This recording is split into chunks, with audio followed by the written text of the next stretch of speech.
Nous sommes finalement prêts à utiliser les échelles logarithmiques dans la modélisation de fonctions. La façon dont nous utiliserons une échelle logarithmique, c'est dans ce qu'on appelle un papier semi-log. Donc, un papier semi-log, c'est tout simplement un papier quadrillé, un plan cartésien, pour lequel un des deux axes va suivre une échelle logarithmique. L'idée étant de représenter un nuage de points avec une des deux graduations suivant une échelle logarithmique. Je vais d'abord vous montrer pourquoi c'est nécessaire.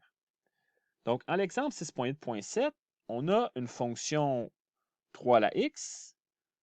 Ici, ce n'est pas une modélisation, là, on ne fait pas un nuage de points, c'est tout simplement des valeurs en x pour lesquelles on a calculé 3 à la x. Et on a une représentation avec, à gauche comme à droite, des échelles linéaires, autant en x qu'en y. Et on se rend compte que dans les deux cas, ça nous donne, si on avait des points à placer, ça serait extrêmement difficile. À gauche, si je veux placer le point 1, 3, je n'ai pas de problème.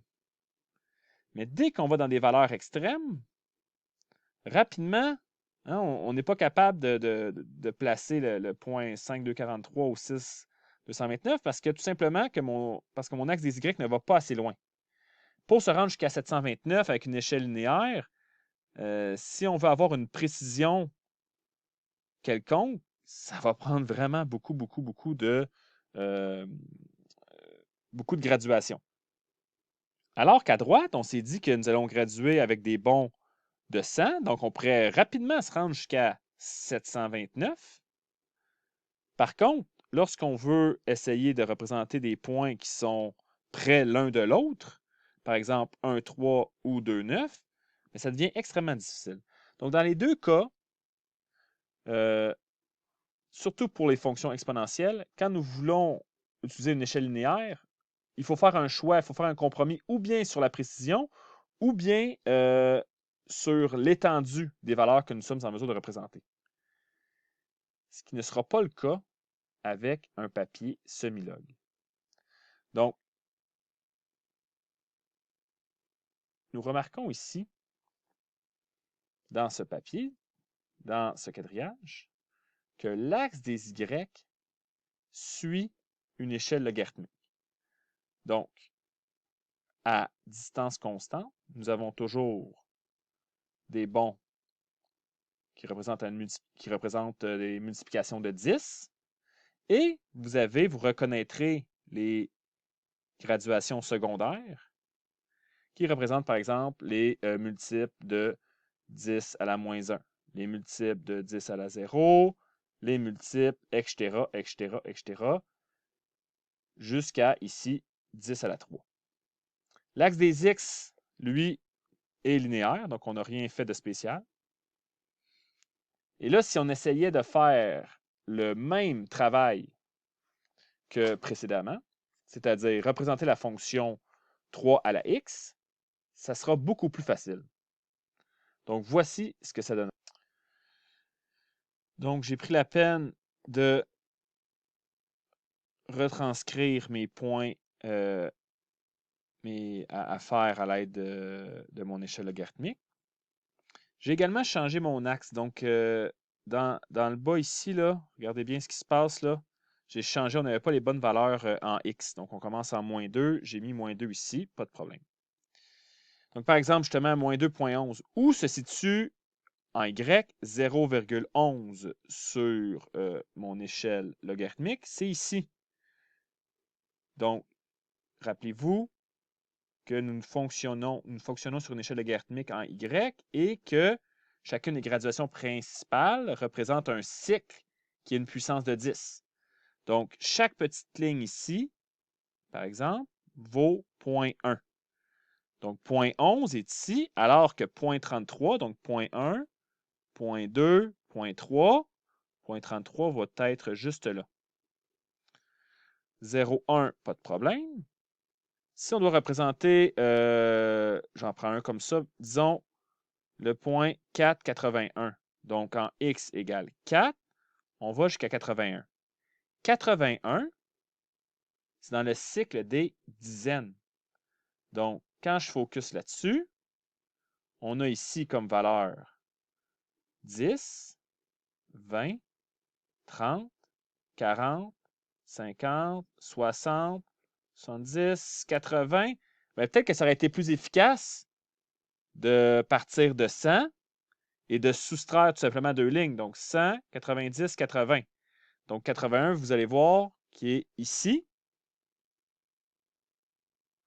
Et je l'ai placé pour un x qui vaut 4. Donc, on place chacun de nos points de cette façon, en faisant attention au cycle dans lequel nous nous situons. Et une fois que tous les points sont placés, donc je vous invite évidemment à comprendre pourquoi les points sont placés de cette manière. Donc, une fois que tous les points sont placés, il y a une propriété très intéressante qui ressort.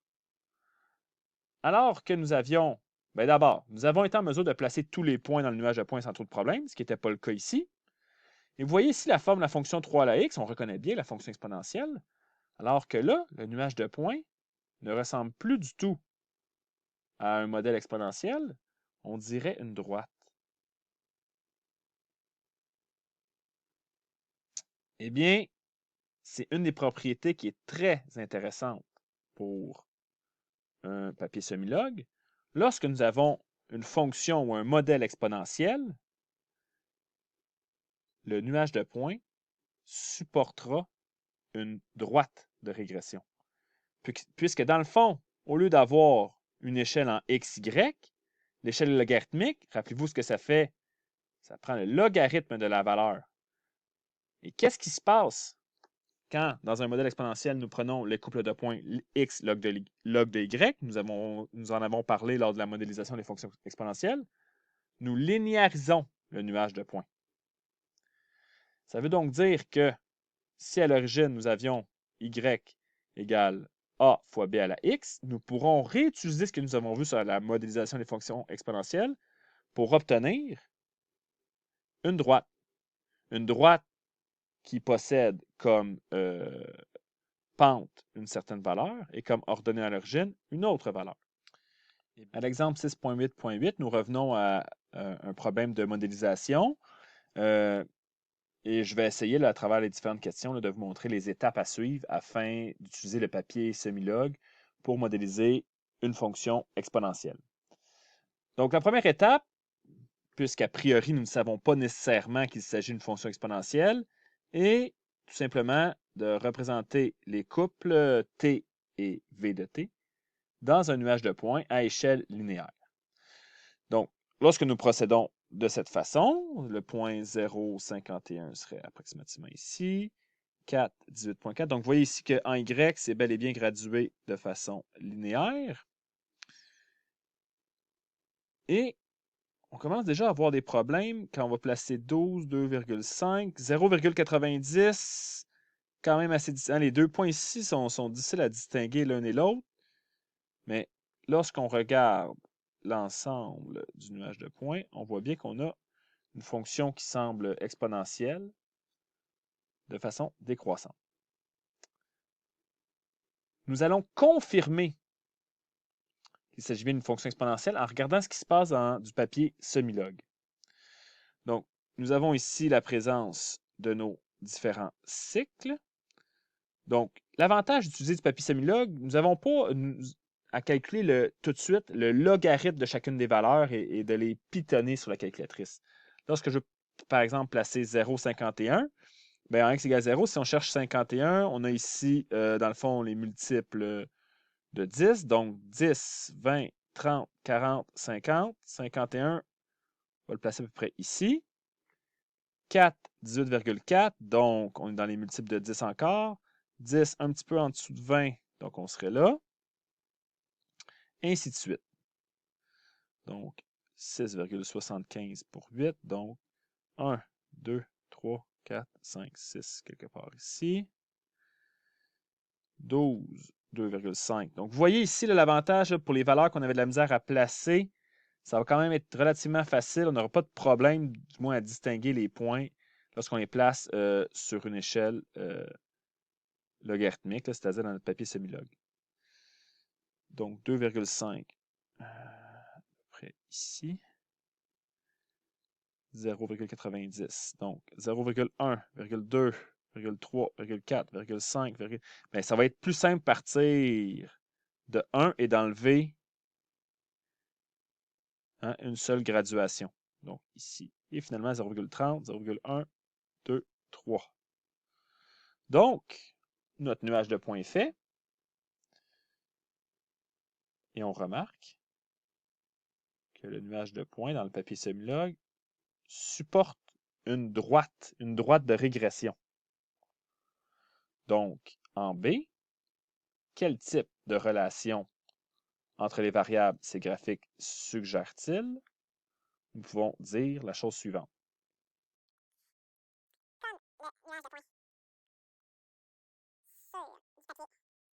Donc, cette phrase-ci, vous aurez à l'écrire pour justifier la raison pour laquelle vous soupçonnez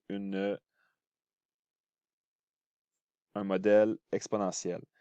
Donc, le nuage de points sur du papier semi-log supporte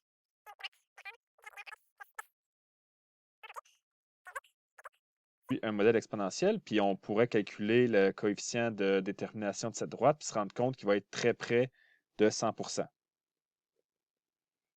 Chose qui s'en vient. Évidemment, juste en ajouter un peu, cela confirme l'intuition. Donc, on a choisi un papier semi-log puisque notre intuition première sur une échelle linéaire nous montrait qu'on avait une forme exponentielle.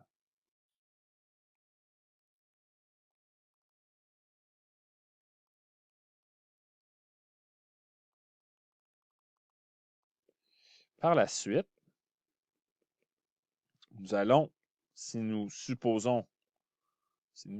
pensons que nous avons affaire à une fonction exponentielle, nous devons calculer les paramètres. Donc, en C, on cherche le modèle V égale A fois B à la T. Comme mes variables dépendantes sont V et T, on cherche ce modèle. Nous savons que, à l'aide de la calculatrice, en faisant une régression linéaire. Donc là, j'écris beaucoup pour que ça soit très clair dans votre tête. Donc, c'est qu'est-ce qui devrait se passer comme raisonnement. Donc, en faisant une régression linéaire avec les couples de points. Donc là, on revient exactement à la situation de modélisation exponentielle. Lorsqu'on soupçonnait une fonction exponentielle, ben, ça voulait dire que lorsqu'on prenait les couples x log de y, donc dans ce cas-ci t log de v, nous pouvions vérifier que nous obtenions bien une droite avec un paramètre A et un paramètre B. Donc, le travail qui est là est fait, évidemment, avec la calculatrice. Très important. Ici, avec votre calculatrice, vous n'êtes pas obligé là, de calculer une troisième colonne log de V. Rentrez directement dans votre calculatrice les valeurs et vous obtiendrez l'équation suivante. Donc ici, je mets des X et des Y là, pour que vous soyez plus familiers. Mais à vrai dire, ce que ça nous dit ici, c'est que le Y en question, c'est plutôt le log de V.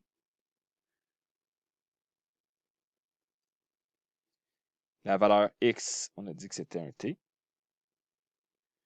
Et à partir de là, on recherche, je répète, qu'on recherche les A et les B de notre fonction exponentielle.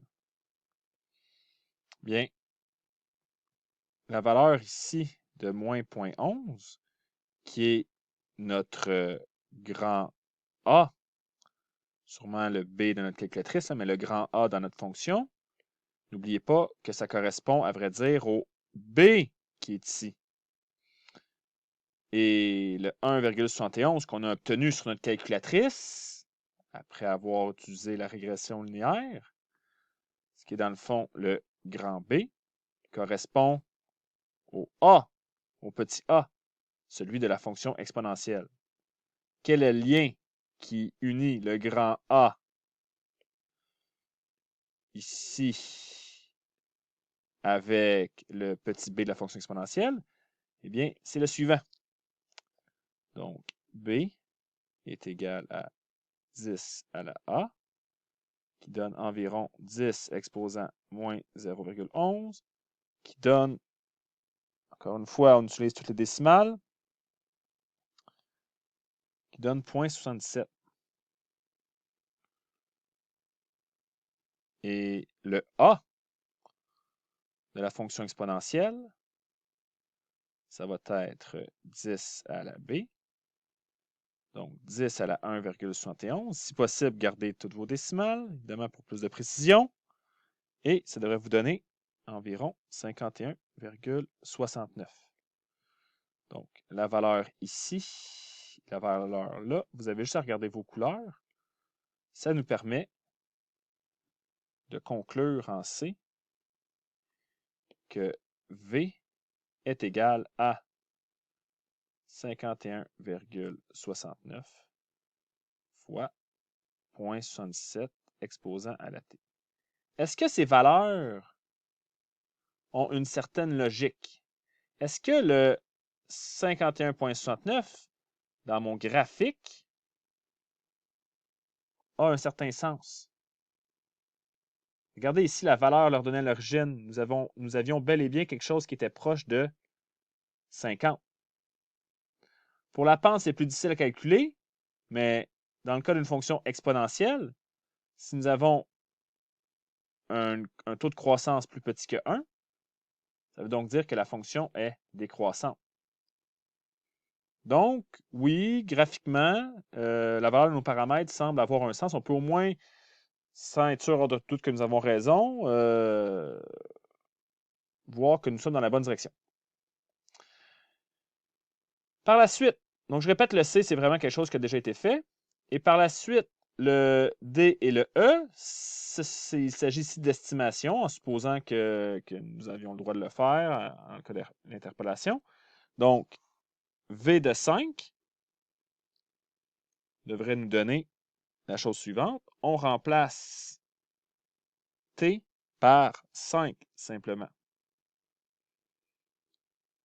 Ça vous donne, avec des valeurs arrondies ici, 13,99 volts. Donc, graphiquement, lorsque nous remplaçons par 5, donc c'est environ ici, ou environ là, regardez, nous avons quelque chose qui ressemble bel et bien à une valeur autour de 14 ici. Je répète que ça ici, c'est une valeur qui a été arrondie. Je ne referai pas le discours, ça serait idéal si nous prenions des valeurs exactes, donc les valeurs exactes de la calculatrice sans avoir arrondi à 2 décimales. En E, nous terminons le problème en résolvant l'équation suivante. Nous cherchons à trouver la valeur de T pour laquelle V donne 5. Donc, cela revient à vouloir isoler T dans cette équation. Il y a plus qu'une façon d'arriver à nos fins. Moi, personnellement, j'aime bien isoler notre forme exponentielle, donc 0,67 à la T, en divisant par les constantes. Et par la suite, on pourrait prendre le logarithme de chaque côté et utiliser les propriétés, ou tout simplement se rendre compte que, dans le fond, nous avons une base 0,77. Donc, le t que nous cherchons, c'est le logarithme en base 0,77 de 5 sur 51,69. Pour utiliser notre calculatrice, nous devons faire un changement de base. Donc, propriété du changement de base. Ici, vous irez voir. Je répète que vous auriez pu prendre le logarithme de chaque côté, appliquer les propriétés des logs avec un exposant. Ça aurait fonctionné sans problème. Dans tous les cas, vous devriez obtenir comme valeur approximative 8,94. Assurez-vous que cette valeur dans son graphique fonctionne. Donc, à quel endroit on a 5 ici? Approximativement 8. Oui, ça va. Si on regarde sur l'échelle, sur le papier semi-log, nous avons 1, 2, 3, 4, 5 à peu près ici. Je le fais rapidement. Oui, nous ne sommes pas loin de 8. Évidemment, c'est une estimation ici rapide, là. Donc, 8,94, encore une fois, c'est une valeur qui est obtenue en prenant les arrondis des paramètres A et B. Ça aurait été beaucoup plus efficace si nous avions les valeurs exactes. Mais afin d'accélérer un peu le travail ici, j'ai pris la peine de prendre uniquement les valeurs arrondies, ce qui me donne 8,94.